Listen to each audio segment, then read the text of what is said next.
A lot of you have been messaging me to ask what I make of this Trump saga in the US. And I think there is something quite serious to it. And I'm not political, I don't vote in the US, I'm not a resident or any of that. So let me just give you my view here as a foreigner. The fact that the leader of the opposition, the one very likely to be running against the incumbent president, is on trial, arrested for what looks like fairly minor charges.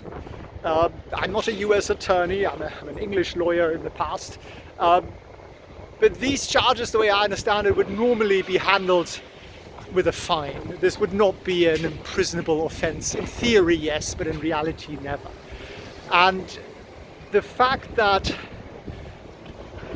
the people who are handling the prosecution are evidently of the opposite party makes this into a political event. And I don't understand why you would make courts into a political forum. The US legal system has been bastardized and taken over by lawyers who are doing it purely for their own benefit. And these guys have to get elected, right? Attorney generals have to get elected. Behind me you can see the Monaco Grand Prix being set up. Can you see that here? All these barricades there. And I don't think they should be. I don't think attorney generals should be elected. I think it's completely the wrong thing to do. The theory was it would reduce corruption because it makes them electable and therefore less open to bribery and so on. But I think the reality is it makes it worse. They have to basically hunt for the most populist cases. So people talk about them, make them famous, and they can get elected again or strive for higher office through election. I think these guys should be appointed 10 years, 20 years, whatever, and left to it, and that's it. And then you can't go back into that role, and then you've done your public service, and then you can go and do something else and make some money. But at the moment, the system is just encouraging, I think, these politically motivated prosecutions, and I think it makes the US look like a banana republic. I think it really does. I think it's really bad for the system and the structure and people's views of what democracy should be like.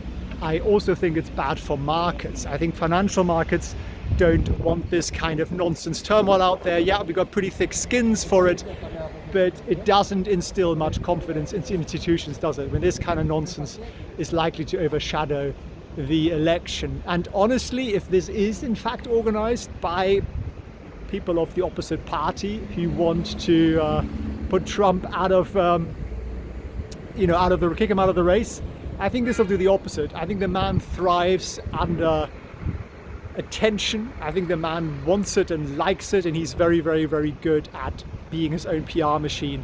And the way I think he gets elected is by causing outrage. And if people get emotionally really, really excited about something, Trump will probably win. So it seems to be a really bizarre setup. I really don't understand who's behind this and what really makes sense here, but it's baffling. And honestly, I think to the rest of the world, this just looks bizarre. I think it just looks like a banana republic. So that's my only view on that. I'd love to know what you guys make of it. Of course, a lot of you are American. You have a closer view of that. Let me know what you make of this. Do you think this is a fair charge? Do you think he's going to get a fair trial? Do you think this is all just for the media? Behind me here is the Monaco Casino, just to give you a little bit of a view. Down here is Fairmont Hotel, Nobu in it, and this is actually the Formula One racetrack here. You see that? On the floor is already the markings, and they re-tarmac it every year. So it's going to be kicking off here in May, actually, so it'll be fun. So that's it. That's my view on this. I'd love to get your views on it, guys. As always, anybody who comments in the first 30 minutes of us putting a video out, you get entered into our raffle to win newsletters, lots of goodies, lots of educational stuff that we put out, we charge for, and you can actually get your hands on it for free simply by engaging that. Thanks for watching, thanks for tuning in.